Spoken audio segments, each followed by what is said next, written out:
안녕하세요, 낭만PD입니다. 왜 나는 돈을 벌지 못하는 걸까? 정말 별게 아닌데 돈을 못 벌고 있었다는 생각이 듭니다. 유튜브에 검색만 하면 나오는 부자 언니 유수진 씨가 있습니다. 최대 300만 뷰를 찍었고 100만 뷰 이상 영상만 5개, 부자가 되는 방법에 관련된 책이 5권, 부자가 되는 방법으로만 모두 합해 1000만 뷰를 찍은 유수진 씨가 유튜브에서 했던 말과 그녀의 쓴 책을 정리해서 우리가 부자가 되지 못하는 3가지 이유에 대해서 정리해 보도록 하겠습니다.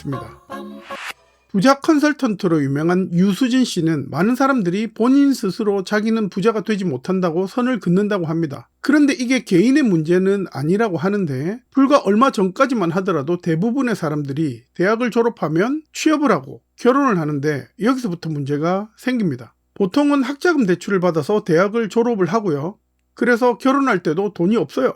그러면 대출을 받아서 전세를 가거나 주택담보대출을 받아서 매입을 합니다. 그러면 평생 이 대출을 갚기 위해서 일을 하게 되는 겁니다. 그러다가 아이가 태어나서 대학에 갈 때가 되고 이런 악순환이 반복되고 있다는 거죠. 그러면 우리 머릿속에는 10만원, 20만원 정도 되는 돈을 아껴서 뭐해? 어차피 나이 들어서 잘 산다는 보장도 없는데 막말로 한 푼도 안 쓰고 몇십 년을 모아봐야 집 한 채를 살 수 있을 거란 보장도 없고, 그러다 보니 오늘에 충실한 삶을 산다고 합니다. 여기서 첫 번째 우리가 부자가 되지 못하는 이유가 발생합니다. 나는 부자가 돼야 되겠어. 나는 부자가 될 거야. 라는 목표가 없다는 겁니다. 우리가 목표가 있는 것과 없는 것은 천지 차이가 나는데, 당장 10년 뒤에 내가 10억을 모으겠다 라는 목표가 있다면 이 10년 뒤에 10억을 모으기 위해 연간 목표량이 따로 생길 수가 있고, 그러면 앞으로 한 달 동안 내가 해야 할 일, 또 내가 오늘 하루 내가 해야 될 일이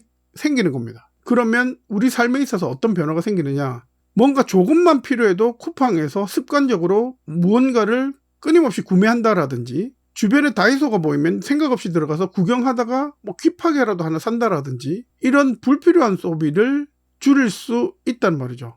그렇게 불필요한 소비를 줄여서 그 자체가 부자가 될 수 있는 습관이 된다는 겁니다. 두 번째, 우리가 부자가 되지 못하는 이유는 정리를 못해서입니다. 제가 있는 이 공간도 정리가 잘 안 됩니다. 제일 큰 이유는 정리해야 할 물건들이 각각 그 크기와 모양이 다 다릅니다. 그래서 정리할 수 있는 수납함을 사더라도 정리가 잘 안 되는데, 사실 부자가 꼭 하는 정리는 이런 정리가 아니고 통장 정리나 자산 정리가 바로 부자가 꼭 하는 그런 정리라고 합니다. 보통 우리 생각에는 부자들은 자기 자산이 정말 많으니까 큰 덩어리들은 돈이 어디에 있는지 알 수 있어도 작은 덩어리의 돈, 푼돈들은 얼마가 어디에 있는지 알지 못한다고 생각하기 되게 쉬운데, 놀라운 사실은 정말 부자는 10원짜리 한 장도 내 자산이 어디에 있다는 것을 정확하게 알고 있다고 합니다. 일단 기본적인 자료들은 은행 지점장이 매달 알아서 정리를 해서 보내주기도 하고, 실제로 유수진 씨의 멘토였던 부자는 1년 동안 자신이 가진 각각의 건물에서 월세가 얼마가 나오고, 그래서 세금은 얼마를 냈고, 그리고 설이나 추석 때 선물은 얼마를 했고, 만났던 사람과 밥을 언제 무엇을 얼만큼 먹었고, 이런 걸 연말에 엑셀에 싹 다 정리를 해서 모두 깔끔하게 관리를 한다고 합니다. 그래서 벌어들인 돈은 얼마고 나간 돈은 얼마니까 수익률이 몇 프로다. 그러면 이 자료를 바탕으로 세금을 줄일 수 있는 방법과 수익률을 높일 수 있는 방법들을 계획하고 실행을 하는데, 우리는 그런 게 안 된다는 겁니다. 그래서 우리가 가진 돈을 잘 정리하고 체계적으로 완벽하게 파악을 해야 부자가 될 수 있다. 우리 자산을 정리를 잘 할 수 있는 방법으로는 첫 번째, 써요 마요 리스트를 정리하면 된다고 합니다. 예를 들어서 저 같은 경우에는 영상 장비 짜잘한 것들을 정말 많이 삽니다. 그 중에는 5천짜리도 있고 1000짜리도 있고, 지금 당장 필요한 건 아니지만 사놓으면 언젠가는 쓰겠지 하는 것들, 사실 따지고 보면 필요할 때 바로 전날 사면 되는데 굳이 먼저 사서 어디 있는지 까먹고, 그리고 정작 필요할 때는 다시 사게 되는 이런 것들이 써요 마요 리스트 중에 마요 리스트에 들어간다고 합니다. 그래서 평소 소비 습관들을 써요 마요 리스트를 정해서 꼭 소비해야 하는 것들을 소비는 하되 불필요한 소비를 줄여나가야 된다. 그러면 어떻게 하는 게 좋은 방법이냐? 신용카드 정산서를 한 3개월쯤 출력을 해서, 이게 힘들면 처음엔 1개월만이라도 먼저 출력을 해서 평소 자주 쓰는 걸 체크를 하고, 겹치는 건 빨간색으로 체크를 하다 보면, 그러면 이것조차도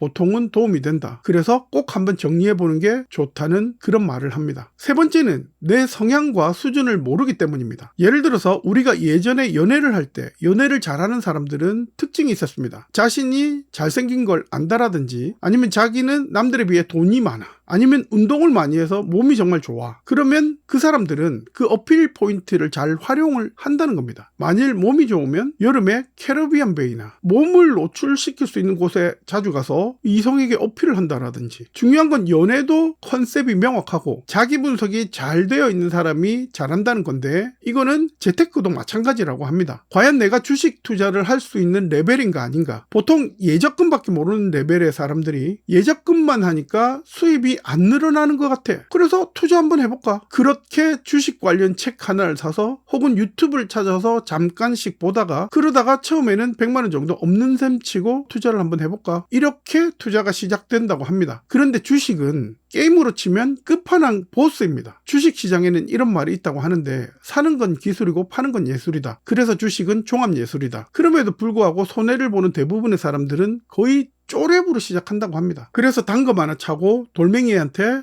칼질하고 다니다가 갑자기 끝판왕 보스를 만나게 되면 우리는 당연히 죽을 수밖에 없죠. 그게 바로 주식시장이고 부동산 투자시장이다. 예를 들어서 100만 원이 우리가 현재 유통할 수 있는 전 재산인데 그걸 주식에 몰빵한다? 이러면 사실 안 되잖아요. 그래서 내 자산의 상황과 나의 성향과 지식 수준, 노하우 등등의 레벨에 따라서 나에게 적합한 재테크를 찾아야 하는데 그렇기 때문에 스스로의 분석을 먼저 정확하게 해야 한다는 그런 말입니다. 그런데 이게 잘 안 되어 있기 때문에 투자에 실패를 하게 되는데 돈은 아끼는 것보다 쓰는 게 더 편하다. 편하다고 투자에 막 쓰다 보면 누구나 망할 수밖에 없으니까 내 수준을 먼저 이해하고 수입이 좀 적더라도 내가 할 수 있는 재테크나 부수입거리를 찾는 게 좋다. 그러면서 끊임없이 주식이나 부동산 공부도 게을리하지 말아라. 왜냐하면 언젠가는 그 시장에 들어가야 되니까.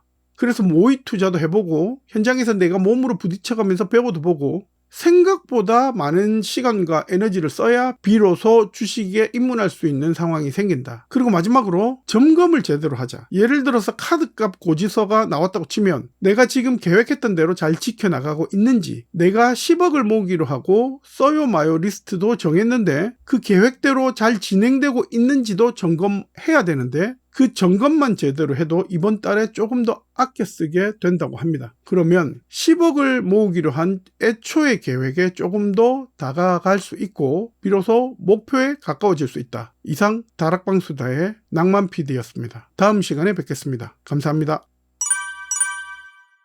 세상의 모든 수다. 다락방.